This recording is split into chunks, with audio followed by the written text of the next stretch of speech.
Hello, hi, welcome to Seeker's Corner.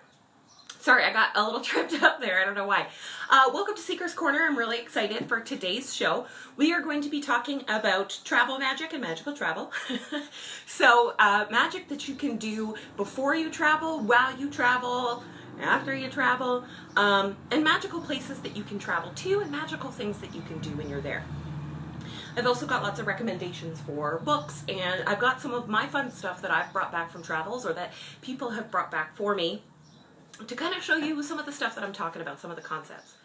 And I'm going to apologize right now. There's a kitten here, and she is apparently just got a really big burst of energy, and she's just looking like she wants to knock something off of a high shelf. So if you hear any banging, that's totally what that is. Hi. So, I can read your comments. They do appear at the bottom of my phone screen there, so if I'm doing this, that's what I'm doing. I'm checking the comments. If I don't see your comment or your question, please feel free to send it through a second time after about a minute, just because the comments are constantly scrolling, right? And I might not get the whole thing.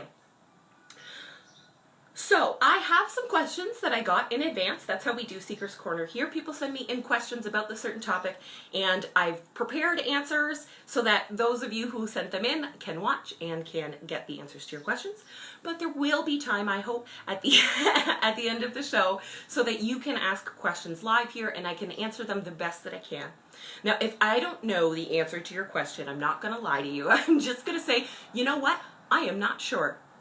And if that's the case and you are watching and you're in the comments and you're like, oh, I know the answer to this question, please feel free to say something. You can even reply directly to the question, I believe, in the comments.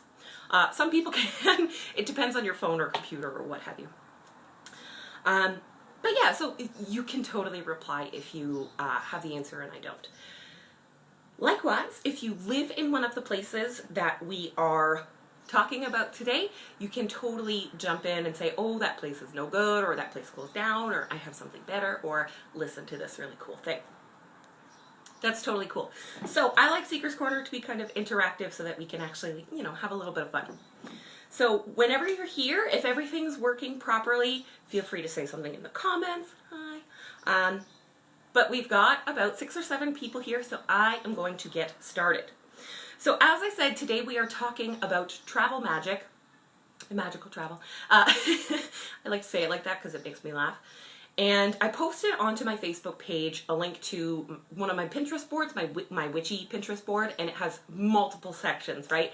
And there is an entire travel magic section there with something like 80 different links there to what magic is like in other countries around the world, spells and rituals and tools and stuff that you can use to, safe travels or to bring in money for traveling, to bring with you while you're traveling, links to travel altars and things like that, as well as links to certain laws or warnings about places around the world, because there are places around the world where witchcraft is not seen as so friendly. Actually, in the last 10 years even, there have been executions or jail sentences for people accused of witchcraft. Mainly women, of course, still, around the world. And someone asked me about that, actually, so I am going to talk about it just a little bit. I don't want to be too much of a bummer, though. So, let's dive in here. Where are my questions? Did I lose my questions?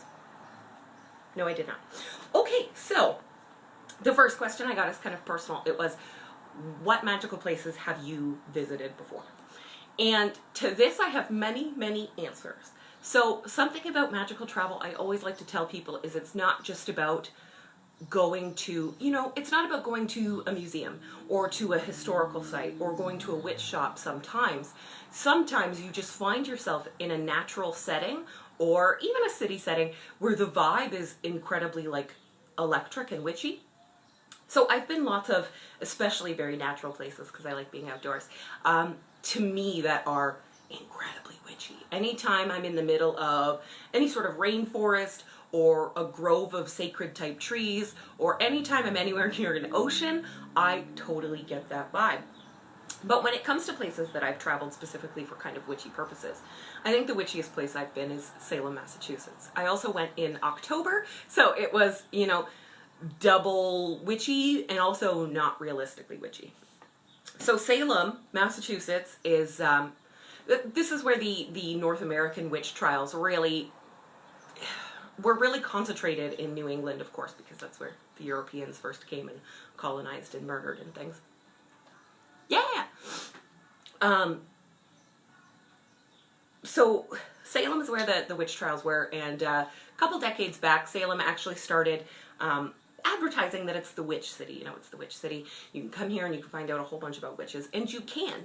There are awesome, like, historical sites and tours and shops, and the streets are very old, cobblestone, and they're kind of in like a big spiderweb pattern. It's a really, really interesting place, and if I hadn't been in October, I feel like I already would be so obsessed with going back that I'd been a million more times. The thing about traveling in October to some place like Salem is that because the witchcraft is a little commercialized in Salem, around October you get, you know, the Halloween stuff. So while there is still totally legitimate witch stuff for you to do, a lot of what you're going to find is touristy. There's lots of like wax museums and stuff. I love Halloween stuff and I love fun stuff like that, but I was traveling by myself and mostly for spiritual purposes, so I found that October was absolutely not the time to do that. But if you are looking for really fun Halloween stuff to do with like friends or a group, Salem at Halloween is full of that fun, cheesy stuff that I really, really love. But I did get some opportunities to do some really cool stuff in Salem. Like I went to very old burial sites. I saw the tombstone of someone who came over on the Mayflower. I don't give a shit about the Mayflower and those awful people, but that tombstone is so old. It is by far the oldest white people tombstone I've ever seen in my entire life. It still had the carvings of the, you know, the memento mori, the skull and the wings, and it was so small and so thin that they had actually put steel around it, like made a steel holder or a cage, so that people couldn't really rip it out or jump over it or anything. I actually saw a child like grab onto that steel and like play leapfrog over this incredibly old tombstone, and I nearly barfed. So so you can do that. You can see the memorial stones of the people who were hanged in Salem as witches. And you can visit lots of different cool witchy shops. You can also visit the first ever, as far as we know, witchy store that opened up in North America. Now, the store isn't owned by the same person, which was Laurie Cabot, of course, but the location is still a witch store, and that's called Crowhaven Corner. You can see the kind of gift bag. I save a lot of free stuff when I'm on vacation. I'm going to talk about that. Crowhaven Corner. I recommend not going in October because my experiences at Crowhaven Corner in October were not super great. I wanted to buy something there, of course, and I picked something that I thought was really neat, and when I asked the girl about it, she had no idea how to use it or even like what it was. She like read the package, and I'm like, okay, you just got hired for the season, that's fine. So I didn't get a lot of really good information, and I took a tour with them, and again, because it was Halloween, it was just very, it wasn't for me. So as far as Salem goes, there are tons of really legit witchy locations and shops. You just kind of have to dig around and find them. And from what I've heard after my trip, when I said some of this stuff online, I got a lot of local witches telling me, giving me tips of better places to go or better times of year to go. Apparently September is gorgeous, and I believe it because the weather in October was nuts. It was so beautiful. It was so sunny every single day. And the water was beautiful and still, and you could smell the salt air everywhere you went. It was really gorgeous. So September is apparently really beautiful, and the spring is also super nice and a really good time for all of the tours and stuff like that. So that is probably that's probably the only place where I've gone specifically for a witchy purpose. But I've had witchy experiences a little bit of everywhere that I've been, including Vancouver and Toronto here in Canada. I've gone from coast to coast, and a lot of those natural areas, especially along the coast, are incredibly magical and witchy to me. And I've been along, like, you know, a lot of the east coast here of the United States. I've never left North America, which is wild, and it's something I'm definitely going to rectify. A lot of people have asked, you know, if you haven't traveled outside of North America, how can you talk about travel magic? Fun fact about me is I went to college for tourism and travel, It was awesome. 2 straight years of learning about different places and different cultures all around the world, and learning about different ways to travel. And it was really, really fun. And not only did I learn a lot that I still use all the time, even though I don't talk about travel so much, I still use a lot of the stuff I learned, and I still have, you can see a small section of my stack of travel books over here in the corner. I spent a big chunk of my student loan on books, of course. And so I have a ton of travel guides. I love travel. I still pay attention to travel trends, and I look up magical places to travel all the time, as well as spells and rituals for such a thing. So that's kind of what we're going to talk about today. So that's the magical travel that I've done. Cool. I'm so happy to see you guys showing up today. Another question I got from someone named Jennifer. I actually got 2 questions from people named Jennifer, so it might be you that I'm talking about. Saying that she has trouble having authentic experiences related to the craft. She loves places like New Orleans and Salem, but she often finds that she doesn't find an authentic connection, which, as I just mentioned, I am not super surprised by. So, although New Orleans and Salem and other kind of famous witchy places, although they have a lot of really genuine magic,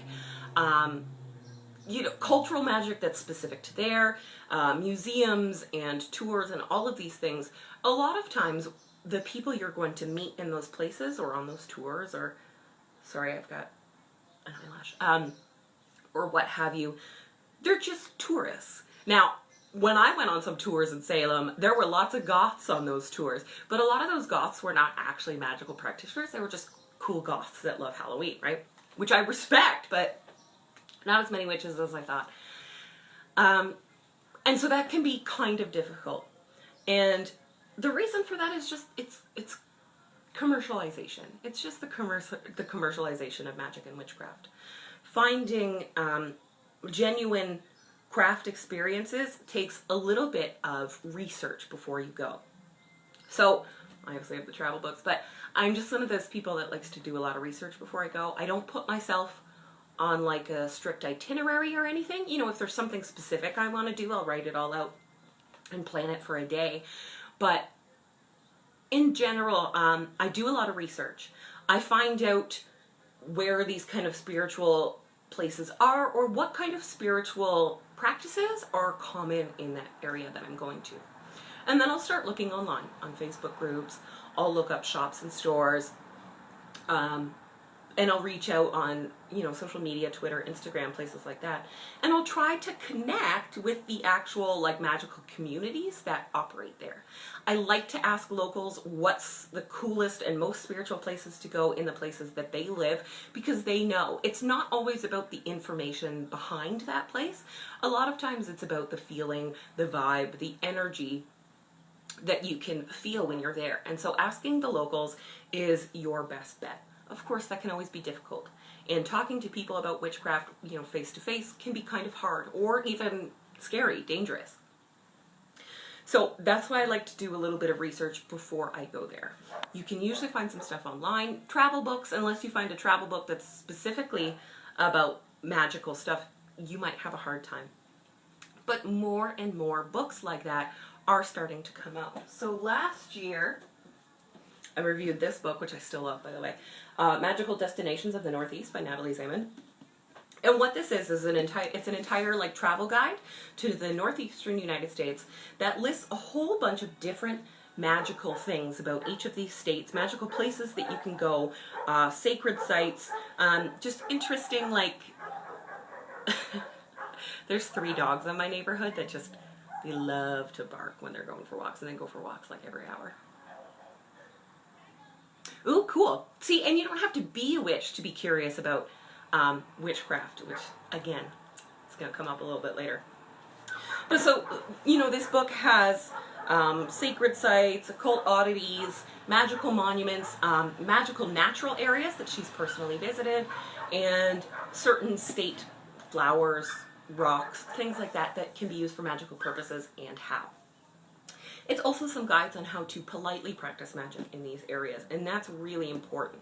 So politely and ethically practicing magic in any area where you go is of utmost importance. Those dogs, they're so cute, but oh my goodness. And I can't close all the windows because otherwise I'll be even sweatier than I am now. So I apologize if you guys hear dogs. Super sorry. But they're cute and there's nothing I can do about it. It's of utmost importance. You know, don't leave a bunch of stuff behind. Don't be lighting real fiery candles in, you know, forested areas or anywhere really. I don't bring candles when I do any sort of witchcraft anywhere. I don't really light candles on the go. I tend to only use candles, you know, at home or a place where I'm staying for a little while. So, just to say.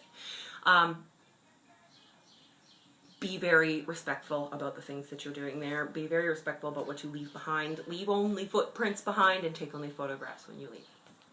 It's the motto, right, of the ethical traveler. So that's kind of your best bet.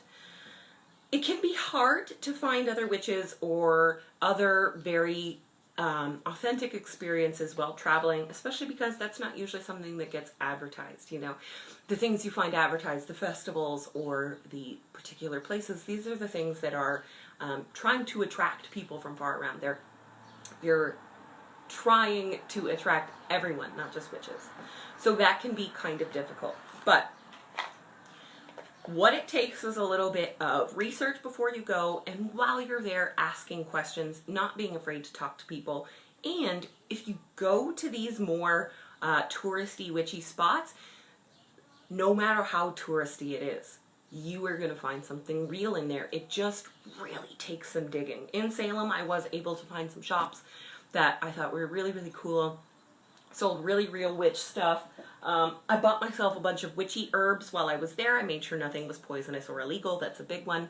And I didn't pick any plants or herbs when I was there. That's another big one. Don't do that.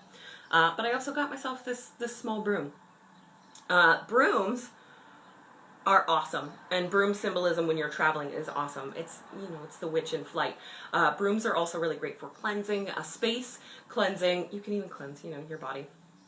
Sweeping away any sort of negativity, and they're symbols of all sorts of things like sexual energy, prosperity, power, magic. So small brooms are an awesome thing to pick up while you're traveling or to bring with you. You can get brooms much smaller than this, of course. This is a homemade, like handmade cinnamon broom. This guy, it was given to me by your friend. It wasn't from Salem, but that's okay. She's a little witch with a cat. That is probably one of the most expensive souvenirs I brought back from Salem. Probably. And that's because I don't buy a lot of souvenirs, especially not with magical items. So, and this leads into our next question. What kind of magical things can I bring back from the places that I visit? Especially considering that you don't want to take anything that shouldn't leave. You know what I mean? So there are some things that you can grab, some things that you can take, and some things that you can't or shouldn't. There's also laws in place about stuff like that, what you can take back home, what you can take across customs, on a plane, you know, by train, whatever, however you're traveling. So some of that will require a little bit of independent research on your part. I always look up the kinds of laws of the natural stuff that I can bring back home with me before I go to a place. I also try to find out if anything's poisonous. That's very common over there, so just so that I'm not so stupid that I, you know, pick this beautiful flower and then I'm dead. I don't want that to happen. I also don't want to be super itchy all through my trip. So, I've got some fun, tiny things that I like. Oh yes, candles do make great souvenirs. I love buying candles in other places, especially religious candles, even the ones they burn at, like, you know, Christian churches, because they're always very specific to the place. Often you'll find, if they're like novena candles, if they have a religious icon on them, I always love that because Christian and Catholic places have patron saints of a lot of cities, counties, countries. Italy has a patron saint of every little city or town. So you can find candles with those patron saints that are very specific to that city or that town. One of my favorite souvenirs. Very cool. As far as natural souvenirs go, you want to, make sure you are allowed to take it. Do not pick living things, especially if you have no idea. Don't pick living things. Make sure that if you bring it back to your home country, it's not going to disrupt your environment. For example, when I went to Salem, something that I grabbed a bunch of, and I'm sure I looked super weird in that park, were acorns. Acorns that had, naturally fallen, little hats and everything. Acorns are a symbol of protection and prosperity and magic. And so when I went to Salem, I brought back a whole bunch of acorns. I gave some as gifts. I sold a couple as like little keychains. For like $1, they were cute. But this is one of my favorite souvenirs. Now, if I were to drop this on the ground and it were to sprout and grow, that wouldn't be a big problem for my environment. I live very close, as far as climate and naturalization.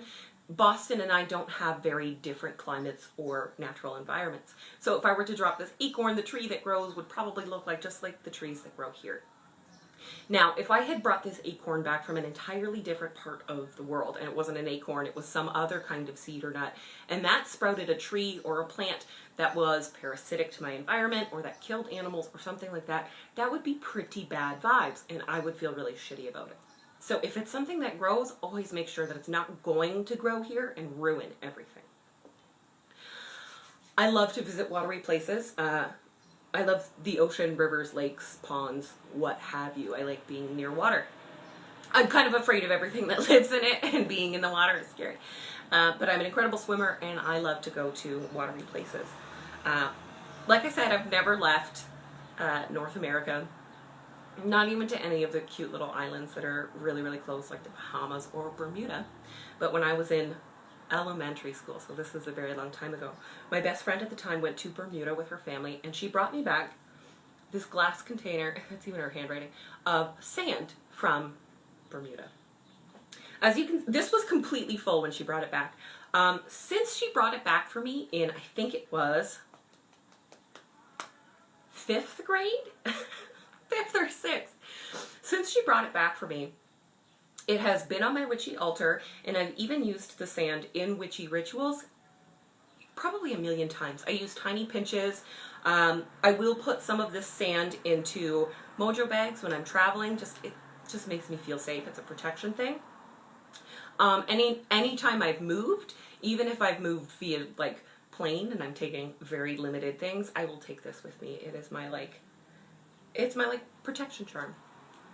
What's cool about the sand of different places, as you can see, I think, you can see the sand is a lot of shells. It's mainly shells.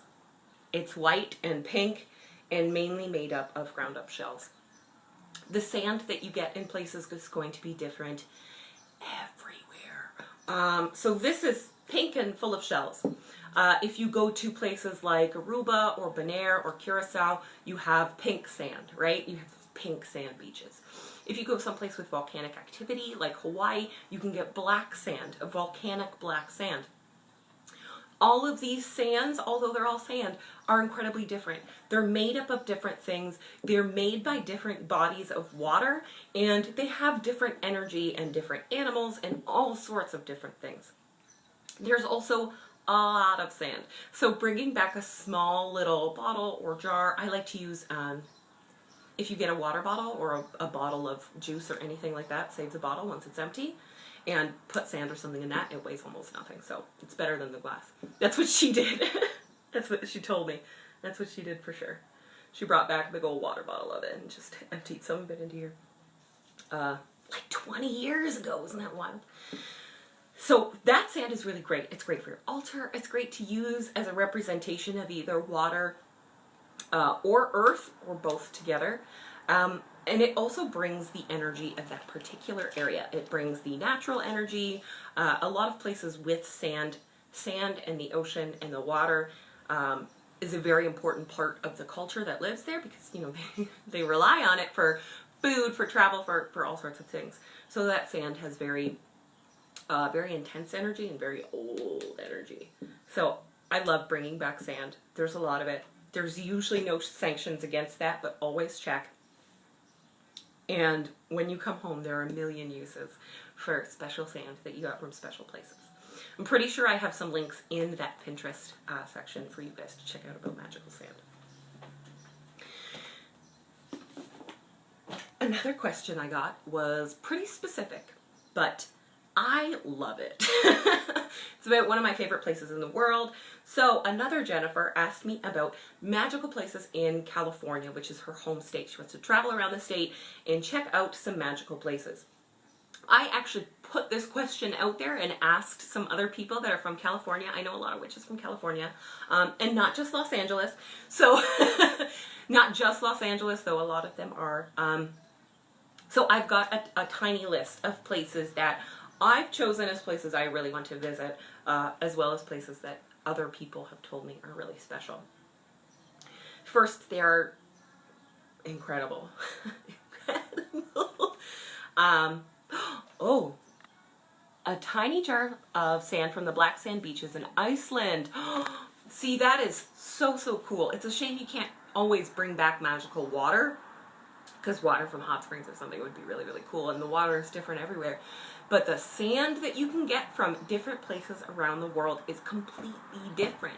And a lot of that sand has different properties. You know, I mentioned the ocean and stuff because I'm thinking beaches, but there are entire deserts. The Painted Desert, the Mojave, you know, the Sahara. All of those deserts have their own kind of magical qualities. And sand also creates glass, which creates a lot of crystals as well, right? So there's lots of crystals that work there. I've got a list of crystals because someone else asked me about that. So, in California, if you want to visit some natural places with really strong spiritual and magical vibes, the first one I gotta say is Big Sur. Big Sur in California is probably one of the most beautiful and magical places on the planet. I believe it was Henry Miller, I think it was Henry Miller, who said, it was in Big Sur that I first learned to say amen. People have been having beautiful religious experiences at Big Sur for a long time, and it's because the natural landscape there is just stunning. You have ocean, you have these craggy cliffs and rocks, you have caves, you have gigantic California poppy fields. There is so much magic there. Likewise, if you head to Joshua Tree and see the trees there, again, very spiritual situation, and that is a kind of desert area with these really interesting trees.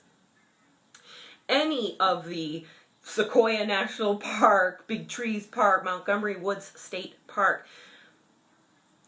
Oh my God. The redwoods and the sequoia in California that are, I can't even gesture with my hands. They're bigger than a house, bigger around than a house. These gigantic trees are incredible. I love redwoods and sequoia. I can see it from here. I have a little jar of pine cones from sequoia that grow in London, Ontario. They're not the giant ones. But sequoia, redwoods, they are great for any sort of prosperity and growth type magic, abundance, large growth, longevity. So I will use a little pine cone every now and then in my magic, putting it in mojo bags or what have you. And again, I picked those up off the ground. Some of them were like in the mud, but I haven't let them fall around here because I don't want the tree to die. I don't know if it can live down here. I'm just not sure. So any of the sequoias. What else do I have? A crystal cave in California. There are lots of caves in California. There are lots of caves anywhere where the ocean kind of meets the land because it digs through. And there are multiple caves in California, but if you go to Crystal Cave, stalactites and stalagmites that are growing from the ceiling, that are gigantic, that are larger than human beings. Absolutely stunning. Oh, another one. This was recommended. Borrego Springs. You can see the Northern Lights. Is that what you said? No, you can see the Milky Way from Borrego Springs. It's got beautiful gardens. It's got beautiful water. Springs, obviously, and it's a pretty popular place for spiritual people to get married. A few people told me that they had gotten married at Borrego Springs because it was beautiful and it had a very intense spiritual vibe. I also got, where's the rest of my list? I also got some stores in California. So, Not that I'm saying you have to go these places to spend money at witch shops, but witch shops aren't just stores, right? They don't just sell you things. Some do, but they're not just there to sell you stuff. Witch shops are kind of part of the modern witch experience. These are the places where we meet other witches, where we find out about different kinds of witchcraft or magic, different tools, and where we can meet other witchy people and ask them questions. So I've got a list of a few places throughout California that you guys can check out. So in Summerland, California, which is, how cute is that? That's the pagan concept of heaven and hell. You know, you have Hades or the underworld, and you also have the Summerland, which is like this beautiful place, and it's different depending on the pagan tradition, but it can be like heaven where you just kind of stay there forever. It's this beautiful place. Or it can also be like a liminal space between life and death while you are getting ready for your next life. So already Summerland, California sounds like a pretty special place. But the sacred space in Summerland, California has books, crystals, and New Age items. Alexandria 2 on South Lake Avenue in Pasadena is an incredible bookstore, and apparently has got super good vibes. Really, really good vibes. I got comments about how wonderful... Oh!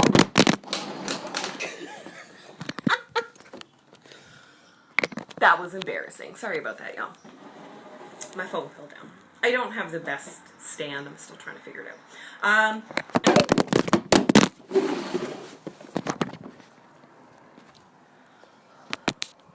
Wow. There goes my phone screen. Not psyched. Alexandria 2, South Lake Avenue, Pasadena. Wonderful metaphysical bookshop. Sword and Rose on Carl Street in San Francisco. I know, it's so bad. Like, how does it fall? It was holding on so good. I'm having the hardest time finding a stand for like a very light iPhone. It's not heavy. I don't understand. I've broken the glass that I have on top of the screen like 100 times. It's all cracked now. I'm the worst. Sword and Rose on Carl Street in San Francisco has smoky, swirly, witchy vibes. It's got very fun vibes, and that is in, again, another New Age stuff and bookshop. Crystal Visions shop on Santa Monica Avenue in San Diego is a crystal shop. A big crystal shop full of lots of really incredible crystal pieces. I love looking at the photos there, and they know their stuff. The Philosopher's Stone crystal shop on Newport Avenue in Ocean Beach, San Diego is also a nice big crystal shop, again, with people that are very, very knowledgeable and a really great selection. And if you are into the ocean, right? The ocean's such a big part of California and what makes California, California. You know, it's the ocean, the beaches, all of that. So what you have is the Ocean Beach Shell Shop on Newport Avenue, again, in Ocean Beach, which is apparently like the best place to go looking around at cool shops and stuff. But they sell ocean items. So shells, corals, sands, stuff like that. If you are practicing with the ocean, with the spirits of water and the ocean magic, they are a great source for your supplies. I'm so afraid it's going to fall again. So California.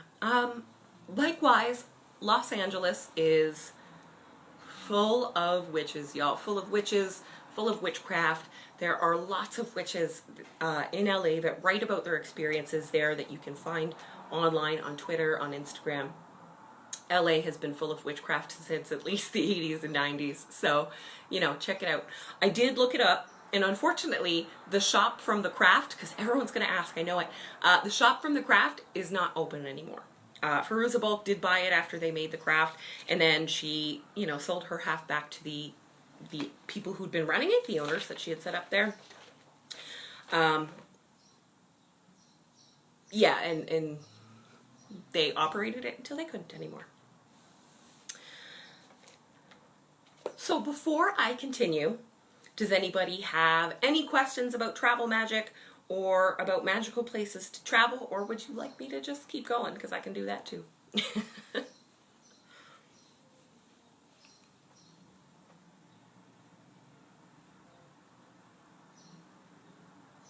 I hope my like screen didn't freeze and you guys can actually like still hear me and see me.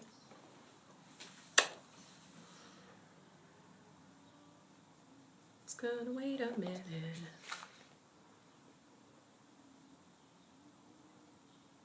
Is there a special magical place you love? Yes. So magical place that I love that I've been. It sounds so kind of silly. It sounds so silly, but I don't care. Those redwoods that I mentioned in London, Ontario, every time I've been to that park where those redwoods grow, I'm there for some sort of witchy or pagan event. So there are, Druidry is very popular in London. Not shocked since it's like the forest city. London is trees. It's just trees, trees, trees, trees, trees, and beautiful, beautiful trees everywhere. Beautiful parks. So every time I've been to this park, which is called Gibbons Park in London, right near Western University, and I'm near these redwoods, it's just like, I am in my witchy element. I am not a druid, and you know, I'm not a member of their group, but I love their group. They're very open and very welcoming. They have really nice energy.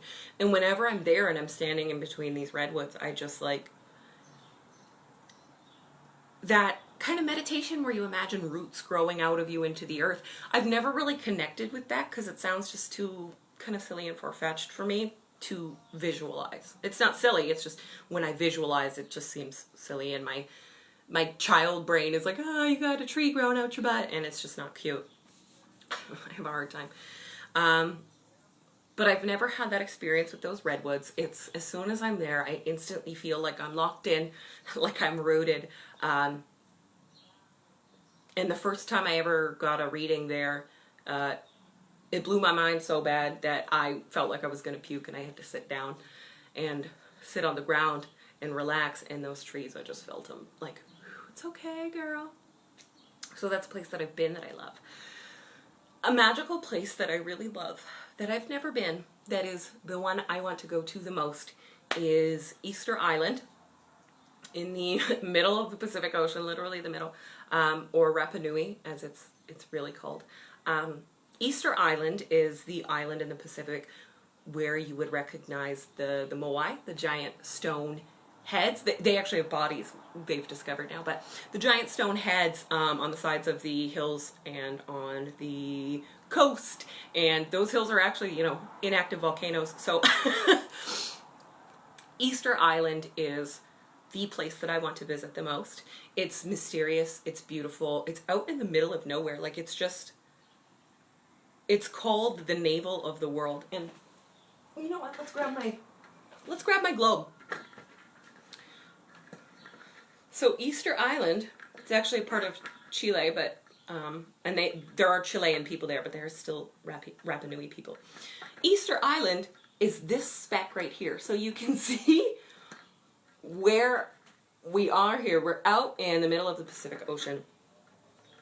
And it's what's called the navel of the world. But Easter Island is still incredibly natural. There are no large cities. There's one city. There are lots of tours that you can take of the moai and stuff like that, but you can also you can walk the circumference of the island. There are some craggy, rocky parts, so that might be difficult, but theoretically, you could walk the entire circumference of the island. There are inactive volcanoes. There are tiny little Motunui, the little islands, where different religions and cultures have existed in Easter Island, and we don't actually know a lot about all of them.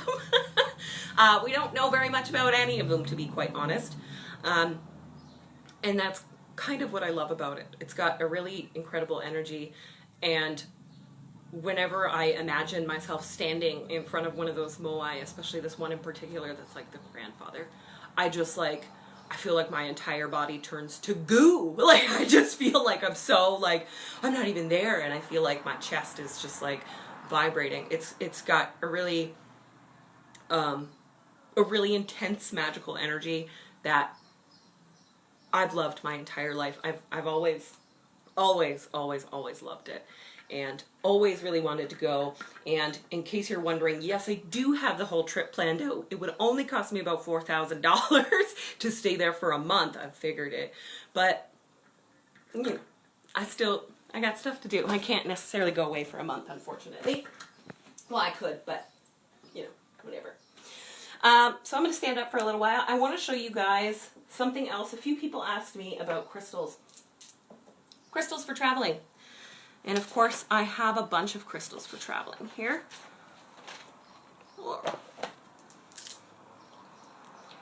These crystals I like to either use them while I'm traveling or take them with me for safe travel. Moonstone is a really great calming stone. It's the traveler stone, especially when you're traveling over water. It kind of helps you stay safe as well as helping with nausea. Moonstone, I find, is also, because it's such a really good spiritual stone, it is very good to bring traveling because you can always kind of use that energy. You can always tap into that. Let me just do that. Amethyst is another one that's the same. It's protection during travel. It helps you connect to your higher energy and anyone else's higher energy, right? The higher power that's available there. Also helps reduce anxiety, especially if you're flying. Aquamarine. Again, if you are traveling by sea, aquamarine is incredible for that. And it also helps you... aquamarine is really great for seasickness because it helps you stay stable through change, waves of change. And that's physical and also emotional. So dealing with some of the things that are very, very different in other places can be a little bit difficult. As well, tolerance for other cultures and other people is difficult for some people. I hope it's not difficult for you. But if it is, aquamarine is incredibly good for that. Malachite is another one. This is a small piece, but malachite's very, very cool. Protection from accidents, physical and, spiritual. It's good for air travel. It absorbs negativity. It helps with jet lag. And it's really, really good to keep in your car for safe travels and for nothing bad happening to your, your methods of travel, your transportation. What else we got? Angelite. This is not considered a travel stone so much, but angelite is very good for connection and for communication. So it's really good if you are someone with psychic hearing abilities. Angelite can help you connect to that, as well as connect to spirit guides and people who have passed on. So while you're traveling, if you want to invite a spirit guide or someone to watch over you, angelite is very good at maintaining that connection. Howlite. This is one not a lot of people consider. I don't know why. I love howlite. It looks like marble, right? Howlite is incredibly calming, great for sleep, great to help you pass out, especially if you put it up on your third eye. And howlite is very, very good for your bones and joints. I like howlite anklets, as well as amber anklets and bracelets for pain, but for bone and joint pain, I like to bring howlite with me just because I walk a lot, right? Demorturite, this is a hard one to pronounce, and it's a hard one to show. So it's blue and it's black and it's swirly and it's really, really pretty, this stone. It's really good for helping you maintain control over your life, as well as it helps increase patience. And again, it helps with languages, and not just languages, but hearing accents and understanding accents in other languages. Very, very cool. I love listening to other people's accents. I love it. I collect accents when I go places. When I was in Boston, Salem, I was like, I need to hear that Boston accent. I've never heard it in person. And when I finally did, I was like, it just made me so happy. But sometimes I have a hard time with accents, including that Boston one. English accents, for some reason, are super hard for me. You'd think I live here. What the hell? But still. So demorturite is really good for that. And my favorite,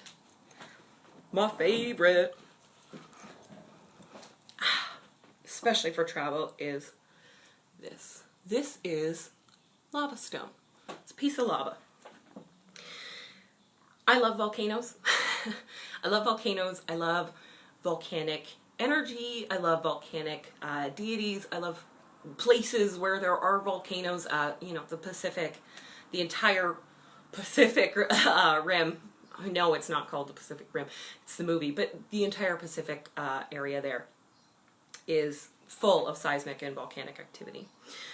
Lava, I feel, is a really great representation of all of the elements, as well as a very strong earth and magical energy all in one tiny, very light little stone.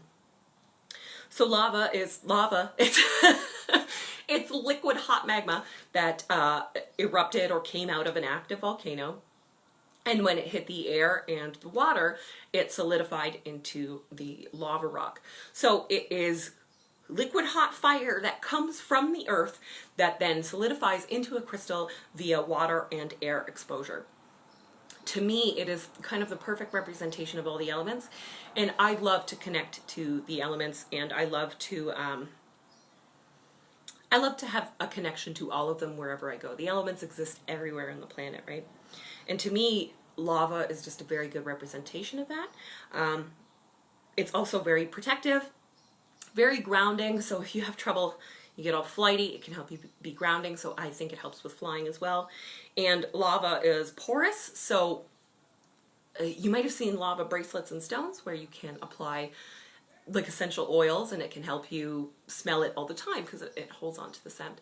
And you can absolutely use that for magic, whether you're using an oil like a lavender that helps you feel calm where you're traveling, or maybe oils that help you feel protected, or that help you tap into your magical energy, or what have you. You can apply those to the lava stone. I bring it everywhere with me. I'm addicted to lava. I could do a whole episode like this just about volcano magic. I just love it so much. And to carry those around, because you can't just always carry like a big bag of rocks, I like to make small little protective mojo bags. This one's got the evil eye. The evil eye charm. Which originate in Turkey, by the way, if you want to get yourself some evil eye charms and visit that part of the world. Turkey's beautiful. The giant bazaar there, you can find these Nazar amulets in like bigger than plates. Just gorgeous. Also, fun fact, Turkey is the site of the original city of Troy. You can actually find ruins that they've attributed to Troy there. So that a lot of Greek mythology actually happened on Turkey. On the island of Turkey, on the part of Turkey that faces the Aegean and the Mediterranean there. So this has protective herbs, roots, a quartz crystal, and any other protective symbol that you can get. But what makes it especially special to me is that this has protection herbs that help me specifically. So like rue, which is an Italian protection herb, I like to bring that with me because as an Italian girl, I like to feel that connection to home. I also bring my own Italian good luck charms, kind of like this, when I travel. You can also get little bags like this that hang around your neck. Mine is starting to die. But these are really great for carrying things you don't want people to see. You know, you tuck them in. So crystals, little natural items, some salt, maybe some, there used to be like moss in here. This moss I grabbed from a really beautiful forest. Crystals, what have you, to carry around. And you also, just get yourself a cute little drawstring bag and fill that with herbs and crystals and anything else. I like to put, you don't necessarily want to put your only copy of it, but I like to put a house key in with my mojo bag for traveling to ensure that I make it home safe. And that I don't get homesick, right? I always remember that I have that place to go. Oh. So this, which I can't open unfortunately, is a Altoids tin that has been painted. And what this is a tiny, like a travel witch kit, little travel altar. So what you can put in a travel altar are crystals. You can put a fake candle, like I say, I don't put real candles anywhere. Crystals, natural items, if you use a crystal wand or anything like that, any of the things that you use in your regular practice, if you use stuff, if it's small enough, you can fit it in there. If you use a lot of incense, you can get these incense matches, which are great. They burn for just a few minutes. They smell really good. And you can stick those in there. As far as directing energy, you can bring crystal wands if you have them, or this is a hair stick of mine. I believe, Sam, you're the one who gave it to me. But this is just a hair stick. I use it in my hair all the time. But it also, I do use it as an actual wand sometimes in magical ritual and stuff like that. So I will often bring that while I'm traveling. I put it in my checked bag. Anything pointy, put it in your checked bag. Do not travel with bones or animal bits. That sounds really, really gross, but it's the truth. I actually have like bone jewelry and jewelry made of fur that I bought from different indigenous craftspeople around Canada, like all over Canada. Do not bring those when you're traveling. Don't bring them anywhere, and don't bring it home unless you A, know exactly what it is, B, have a checked bag to put it in. Don't put it in your carry-on. Don't put bones anywhere in your carry-on or purse. No animal bits. It's just going to make you look like a serial killer. It sounds like a joke, but it's not. And, you know, make sure you know what it is. Put it in your checked bag, and make sure you check the laws before you go. I am going to put a whole bunch of this on the blog, of course, including a PDF that you can download for an incense. I'm going to talk about it in a second. But I'm also going to put links for the travel advisory websites so you can see if there are places that you can travel where it's not safe right now or where you need to exercise caution. One of the places that most witches want to visit that is unfortunately a difficult place to visit is Egypt. Egypt is incredible. Egypt is beautiful. Egypt, it has incredibly rich culture. It has big cities. It has tiny little villages out in the middle of nowhere. You know, you can visit the pyramids. You can visit all sorts of remnants of ancient Egypt. But Egypt can also be a pretty difficult place to go to. It can be very dangerous. And the travel advisories kind of update all the time. If you check the travel advisory websites for Canada and the US, for years now they have said, avoid Egypt if you can, but it really depends where you go, how you go, who you go with, where you stay, and all that sorts of stuff. Oh, perfect. Yes. See, I have Egyptian friends, and they also just came back, and everything was really, really great. It's really just the travel websites keep that up because it's in flux. You know, the Middle East, there are lots of disruptions there, and the political climates and all of that stuff are very much in flux. So that's something you have to keep track of all the time. Yeah, you know what? And it's like every year it's something different. So that travel advisory against Egypt has been up since well before I was in college for this, which was, oh, I'm not wearing my ring, like 2012, 13. And then the pyramids were safe to go to, but then some of the other monuments, like, were not. Just because of whatever political disruption in that particular area. But that's no longer the case now. So, if you're going to Egypt or anywhere in the Middle East, which arguably has some of the oldest and most kind of interesting man-made spiritual stuff, just exercise caution. Make sure that you keep an eye out on the laws, the travel advisories, and do not put anything sketchy in your bag. Nothing. Here we go. Oh, okay, Kim. Yeah, I make bone jewelry, and I'd never try to cross country lines with it or mail it. Too much customs drama. Absolutely. That's absolutely the case. I have bone. A couple of rings I have that are made of bone, a couple of earrings that are made of bone, and I have some fur stuff and leather stuff and what have you. I live in Canada, right? There's lots of really cool native tribes around here, and so I have lots of like bits of Canadian animals. It sounds odd, but you know, they're all lovingly harvested and blah blah blah. But taking them across any sort of customs line, worst case scenario is you could be detained and charged with killing something or trafficking in dangerous materials. And one of the medium scenarios is they take your shit, and you don't want to lose that stuff either. So a few people asked me about that, and I was like, don't bring bones home from anywhere. Not anywhere. Not even like the wishbone from your chicken at dinner if you're crossing a country line. I just do not recommend it at all. I think that was the majority of what I had prepared in advance. Is there anything else that you guys want to know about travel magic? Are there magical places that you're curious about? Or if you are planning a trip, do you need a little bit of help magically getting ready for that trip? I can help you with a lot of those things.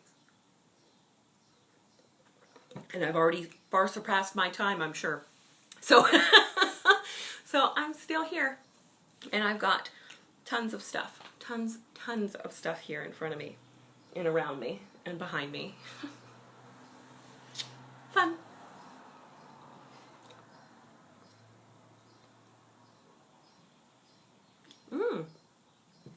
Thank you, Samantha. This is fun. Travel is it's just a little bit of a passion of mine. I love learning about the world. I love learning about the world. New Orleans around Halloween.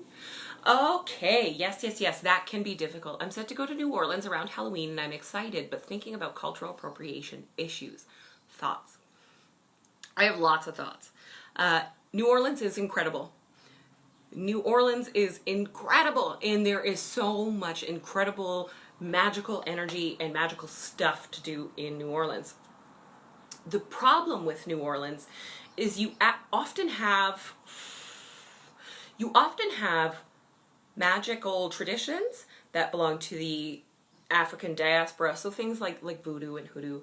A lot of times you can find entire voodoo, museums and tours and stuff that are just full of white people and run by white people. And that's fine. I mean, a lot of them are native New Orleanders and that's totally cool. But there's always that question of, are these really the people I should be asking about voodoo, hoodoo, any of these traditions, any of this history? What I would say to you there is to talk to locals. Talk to locals. It's cool to go to, if you want to go to Café du Monde in the French Quarter and get yourself some, café au lait and beignets, that's really, really cool. But that is a more touristy area of New Orleans, and if you ask for advice there, you might get the touristy advice of New Orleans. So what I would say is go to the smaller places. Track down the witch shops. There's quite a few. There is what is it? What's his stupid name? There is a hex in New Orleans. It's technically run and occupied by real witches, but it's up to you if you want to ask them for information. Hex Fest, they also run that. Some people have personal issues with the people that run it. It's up to you, really. But they are genuine witches. Hex Fest is run by genuine witches, people who practice, and they invite genuine practitioners there with them. If you want to visit an authentic, voodoo, not only is going through the cemeteries really, really great, even if you're on a tour, the cemeteries are fantastic, and in general I find cemeteries to be, even if it's a disruptive environment like it was in Salem, visiting that very, very, very old cemetery was still one of the highlights of my entire trip. And New Orleans is the same. So going to St. Louis Cemetery number 1 and visiting Marie Laveau is just really, I don't think there's any reason to skip that. You know what I mean? I need it. But I do actually have the name of an authentic voodoo place that you can go in New Orleans with Priestess Miriam. And Priestess Miriam, God, it might just be called the New Orleans Voodoo Temple. I will make sure to put a link in it. Where are you? Trying to remember. Okay, so Zane. I'm going to try to put a link to this authentic voodoo temple where you can check stuff out. But in general, what you're going to want to do is ask other New Orleanders. If you can track down real New Orleans practitioners, they can give you the best look at where to go to find something authentic that is not capitalizing off of the pain of other people and stuff like that. Also, what I would say with New Orleans, New Orleans has a lot of history, right? It's not all just just magical themed, but thank you. I didn't want to say anything rude. Juliet, you're so wonderful. I didn't want to say anything rude that would get somebody's very icky followers coming after me and sending me rude emails again. So, Voodoo Authentica in New Orleans is great. I do not recommend Hex. Oh, I'm not laughing. I'm not laughing. I'm laughing. Thank you, Juliet. So Voodoo Authentica in New Orleans is much better than Hex. Oh, I'm laughing. I feel like a jerk. I'm sorry. I don't like to talk shit even about people that I really dislike. I just don't like it. It's bad vibes. So what you want to do is find authentic practitioners. Don't worry about taking part of in some of the touristy instead of the touristy stuff, because a lot of times some of that is very real. Visiting a cemetery is always very real. Watch out for museums.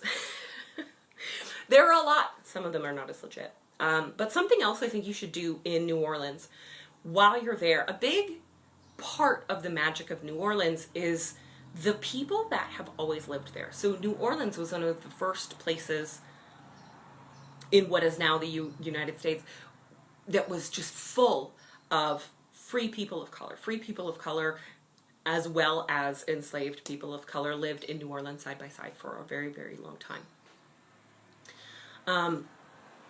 And learning a bit about that history, I think, is very important to kind of the spirit of understanding New Orleans, as well as learning a little bit about how people were affected by Hurricane Katrina. So if you go out to like the Treme area and learn a little bit more about the culture of New Orleans and the culture of the people. Oh, Juliet, I'm just writing all these down. Erzuli's. That's really cool. So Erzuli is Aloha, Voodoo Loa. That's fantastic.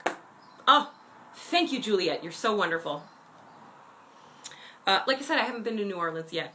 That's another one where I've planned out an entire trip as cheap as possible in my brain. I can get there from here on a series of buses for $50 there and back. But but I have not been yet. Yeah, just you want to ask people that know. You want to ask because there is a lot. And in October, because it's Halloween, you're also going to have some of the same problems I had in Salem, where you are going to find some kind of commercial wax museum Halloween type stuff. That stuff's great, but if you're looking for authentic spirituality, that's not the shit. Oh, thank you, Juliet. You're also wonderful, because that's very helpful. It's very hard. It's hard to look up online what stores are legit or not. I mean, you can look up a store's website and the pictures and the Facebook and everything seems perfect. It's just like what you want.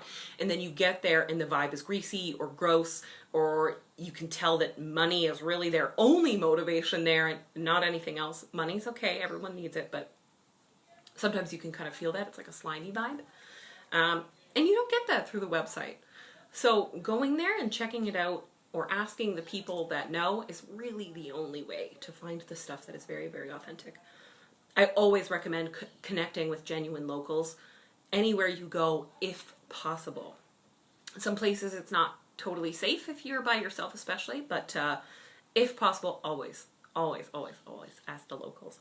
Make friends. Make friends.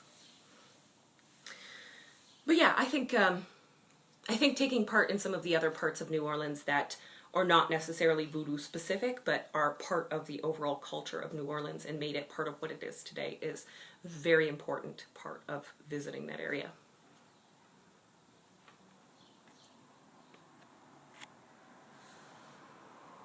Oh, that's so cool. Yeah, you know what? I rarely hear anything bad about visiting New Orleans. Rarely hear anything bad. Music is incredible. I think music... Oh, that reminded me of something. I think music is an incredibly important part of my life. It's important.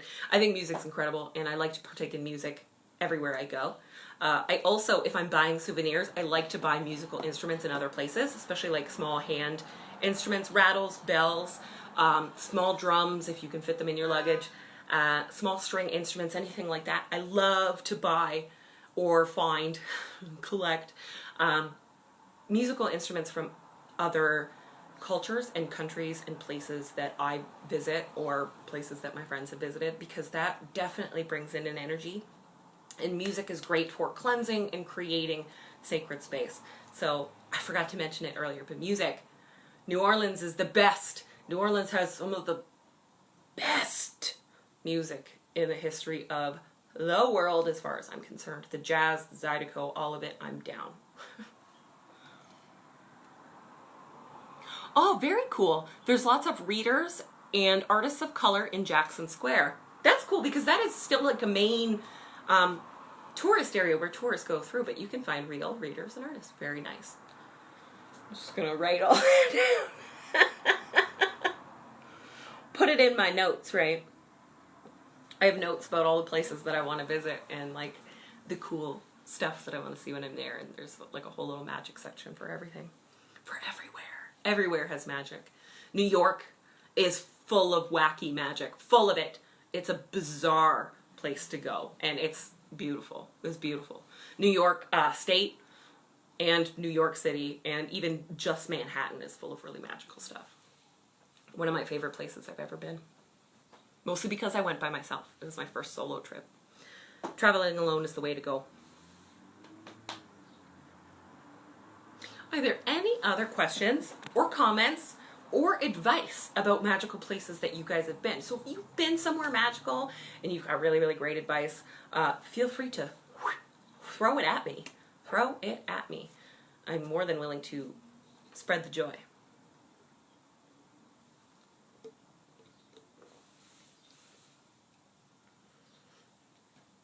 I also made a lot of notes in case anyone asked. Like, in case anyone asked if anyone's a big tarot fan and you want to go somewhere where tarot is very important. In Italy, which is where tarot comes from, you have the in Rioli of the Museo dei Tarocchi, which is the tarot museum. You can visit that all over the place. I also found in different parts of Mesoamerica there, different witch markets. So in Calamaca, Mexico, it's a very popular witchy area. You have the Congreso Nacional de Bruja de Catemaco, which is the first Friday of March, and it is the National Congress of the Brujas and Brujos of Catemaco. So it's a witches market. Lima, Peru, underneath Gamara Station, you also have the Mercado de las Brujas, which is the witches market, which is full of shamans and healers and like natural healers from the area.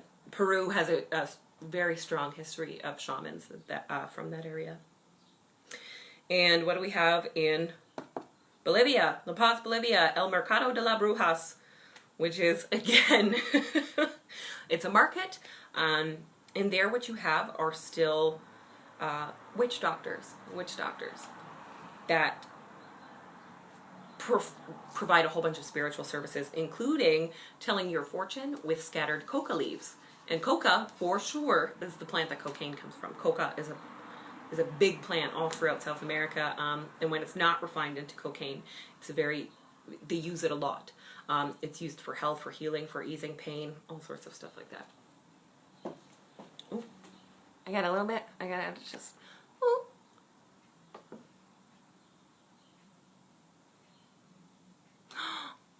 Oh, rail cars. Yeah. New Orleans is one of those places where I know I personally would need a lot of time. I'd need a lot of time to absorb everything. Yeah. Oh, man. Almost everywhere in the world has its own, spiritual vibe, its own spiritual magic. All over Eastern Europe has a really cool, spooky, magical vibe all over. So, anywhere, including Siberia, there's Siberian witches. There are all sorts of different Slavic witches. There are The kind of witches like from Italy, like Alpine witches. If you go to Brocken, Germany for Walpurgisnacht on right before May 1st, you have the giant, the Festival of the Witches. In Benevento in Spain, this is a place where witches used to gather around an old walnut tree there. And this is still a popular pilgrimage site for witches. So cool. Before I go, one thing I really did want to mention is places where witchcraft is not welcome, or where people have been executed in the past 10 years for the practice of witchcraft. Most of those people have been women, most of those people have been locals, and a lot of those people lived in smaller outlier villages and towns or rural areas. But it might surprise you how many places this can happen. So India, in the last at least 5 years, more than one woman has been executed for the practice of witchcraft. Saudi Arabia still has a official witchcraft unit of their law enforcement to prosecute witchcraft.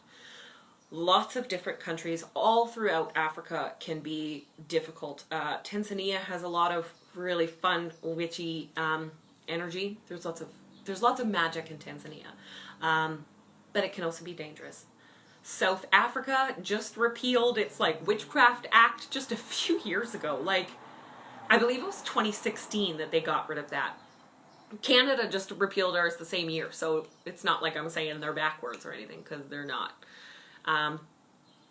The Republic of Congo, Namibia, Chad, it can be difficult to go to those places. A note about witch doctors throughout certain African countries, and I have a list that I can share on the blog with you. A note about the witch doctors. Oftentimes, the people that instigate or even keep these witchcraft prosecutions going in Africa, in different African countries. I don't want to say Africa because it's not a country, and it's not all of the African countries, and this isn't specific to Africa, but right now a lot of different African countries have this problem where witch doctors will be the ones leading the charge, mostly because that's what they do, right? That's their thing. And these people are practicing these sacred magics without, the proper training or what have you, or cutting into their business. I'm sure not all of them are really cool people. So not everyone is cool. So just a word of caution about that.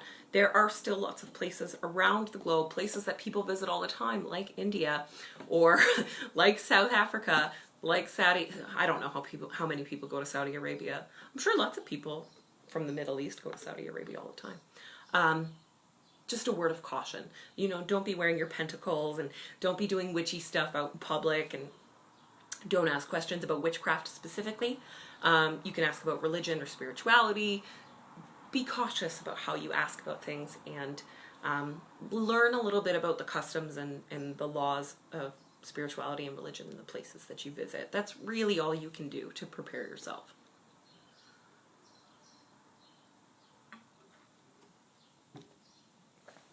Also, watch out for close cultures. Don't just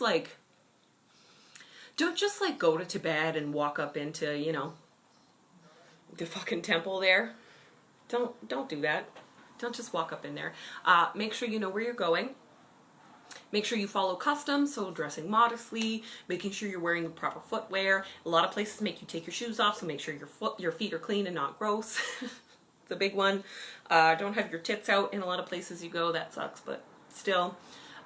Carry scarves and anything to cover your hair if you're going to any place where they have rules about stuff like that. It's just about being respectful, right? It's important.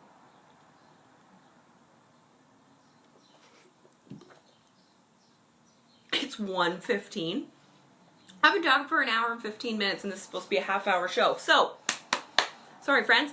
I'm going to let you all go. Thank you so much for showing up today, for contributing to the conversation, for giving your thoughts, for asking questions. Those of you who sent questions in advance, thank you so much. I'm hoping that I touched on all the topics in the questions, even if I didn't read the question out. If there were any questions that were unanswered, feel free to send them to me, and I'll see if I can get you the information. If not, I'll tell you that. Like I said, I'm not going to lie.